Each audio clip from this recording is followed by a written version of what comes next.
I mean, they got other things to do now. They got other fish to fry. I called them. I said, can we go to lunch someday? Well, we got a big inspection coming up. When is it? 6 months from now? It's really big. Life and death. You know what's really funny? Is I used to say that to retired people that would call me. I'd say, I don't have time. I'm saving the world. I'm a legend in my own mind. How can I possibly go to lunch? So we got to think that your office will close down if you're not there. That's another bad decision. So I want you to kind of take a look at these things, and if you check off about 5 or 6 of those, I usually check off about 8. We got some work to do. Now let's talk about your personal strategic plan. Now the biggest time saver, believe me, the biggest time saver in your whole life is deciding what you want to be when you grow up. I don't care how old you are. I don't care where you are. I don't care where you're in your career. I don't care about any of that. What I'm telling you is that you need to have this personal strategic plan, and we need to start thinking about right now, what do you really enjoy doing? Now, you may not be able to make a living doing that. I had a young man the other day at UT, and he was in my class. He said, you know what? I play in a band down on 6th Street. He works for the comptroller. He said, if we ever make it, I'm not turning in my keys. I said, oh, yeah, you'll turn in your keys. Susan Combs will come after you. Somebody's going to get your keys from you. But the point he wants to make is that he does that so that he can get ready to do something else. I had a young lady the other day at UT. She came to me and she said, I've always wanted to teach school. And I said, well, why don't you do that? And she said, well, you don't understand. I've worked at UT for 20 years. I said, and that would mean, she said, well, if I was going to teach, I'd have to go back to school. Oh, that's new. Did they just start that? She said, well, I'll have to like take homework and like study. Again, that's brand new, isn't it? Have y'all ever heard of anybody doing that before? So, sometimes we give ourselves excuses about why we can't do things. Had a lady the other day down at St. Joseph at Bryan, Texas. She told me, she said, you know what, when she saw this slide, she said, I've always wanted to teach nursing at A&M. I said, well, why don't you get ready to do that? She said, well, I have my master's in nursing. I've got 40 years of experience. But she said, they're telling me I've got to go back to school to get the PhD. I said, well, no, why don't you just wait at your house? I'll have them drive by, and they'll just hand you one. She said, but they told me it's going to take me 5 years. I'm 65 right now. I said, well, you're going to be 70 if God lets you. Do you want to whine about not having a PhD, or do you want to get started? She said, when do you think I ought to start? I said, how about tomorrow? Since it's already 9, which is the time we all need to be in bed, especially when you get to be this old. Now, who can help you get there? Here's another thing. We got to talk about who can help you get there. Who? There are people out there that are waiting to help you. They're waiting to help you. Who are they? We've got to find out who those people are. Now, my grandmother used to say this, glance back, don't stare. That was one of her famous quotes. I'm writing a book about some of her quotes that she gave to me, sipping a Mason's jar of iced tea out on the back porch in Paris, Texas. And she's given me just a huge amount of wisdom that I seem to be using all the time now. Maybe I'm getting older thing, I don't know. So, you got to think about it. At the end of the game, everything goes back in the box. I used to play Monopoly with my grandmother because on the farm, I loved it when it was cold and rainy. Or Sunday. Because my daddy was a lay minister. And he had this deal. He said, listen, nobody works on Sunday. I love Sundays. Now, we had to go to church, but I didn't even mind that. I mean, if you didn't have to be outside with the pigs and cows and hogs and all that other kind of stuff. So, my grandmother and I would play Monopoly. And you know what? She was cold-blooded.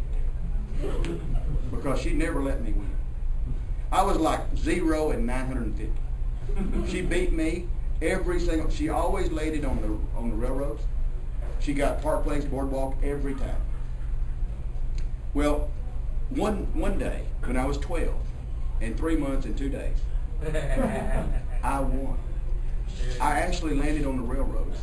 And every time she came around, she hit my railroads. Then I got Boardwalk.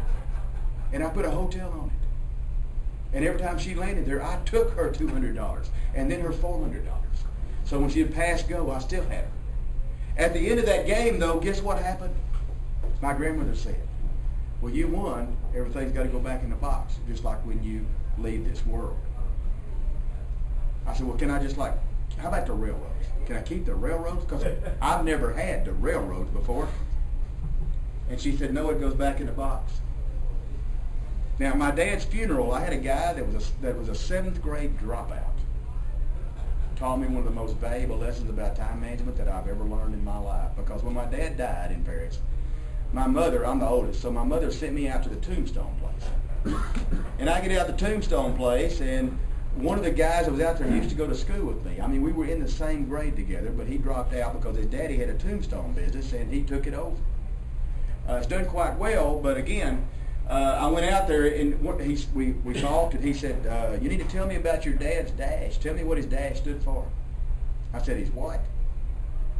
He said, his dash. And I said, I don't understand. He said, well, you know what? I already have on the tombstone when he was born and when he passed away. Now, the thing I don't have covered is the 6 words that dash meant.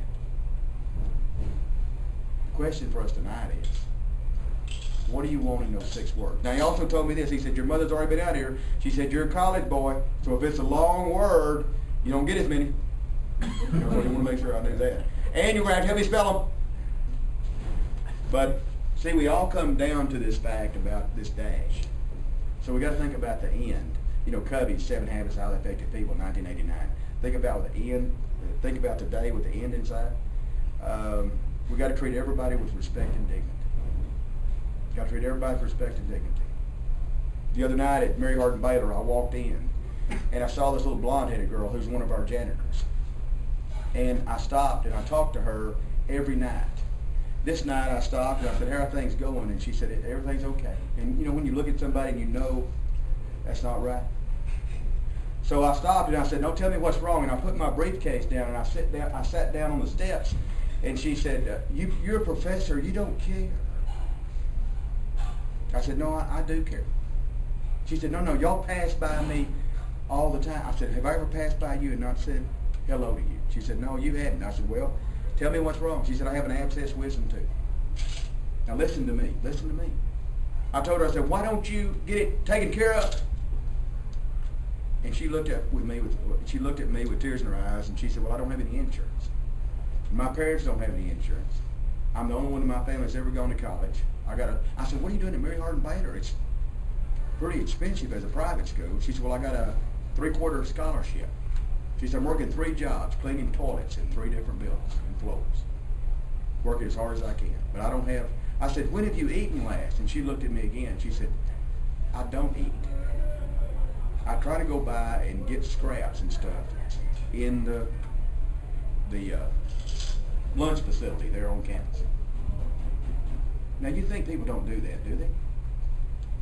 So I said, well, I'm going to go down here and I'm going to get you some food and I'm going to bring it back. And she looked at me and she said, sure. And I knew she didn't believe me. And I'm thinking about, I got to work on my dash a little bit. So I go down there and get her some food. I get her 4 Advil, you know, and I come back up, and it's obvious that she did not believe me because she was gone. So I started my class at 6, and you know, one of the things that you do when you get to be a certain age is that you take breaks on the hour. So I have to take a break on the hour, you know, at my age, and I tell the kids, I said, we're going to take a break on the hour, and they said, what for? I said, we're going to take a break on the hour. Just follow me if you want to, but we're going to take a break. It also happens 3 times at night now. But anyway, so I told them, I said, go find her, and I'll give you an extra 5 minutes. Now listen, MBA students will do anything for a 5-minute break. An extra 5 minutes, they'll do anything. I could tell them to take a machine gun nest barefooted and all line up. You know what I'm saying? So they found her down the elevator. I go down in the elevator. I bring her the food. I bring her a watered down Dr. Pepper. It's still good. The nectar of the gods. So I bring her all that down there, and you know, she looks up at me, and she stands up and she hugs me. And have you ever hugged somebody where you could feel their pain? And have you ever hugged somebody when you try to let them go and they won't let you go? So we stood there, and again, the mold in that elevator was just, it's incredible how much is in there. So we both cried. Gladly the door shut, you know, and she put her on emergency stop. I didn't know what was going to happen then, but she just cried. She just cried.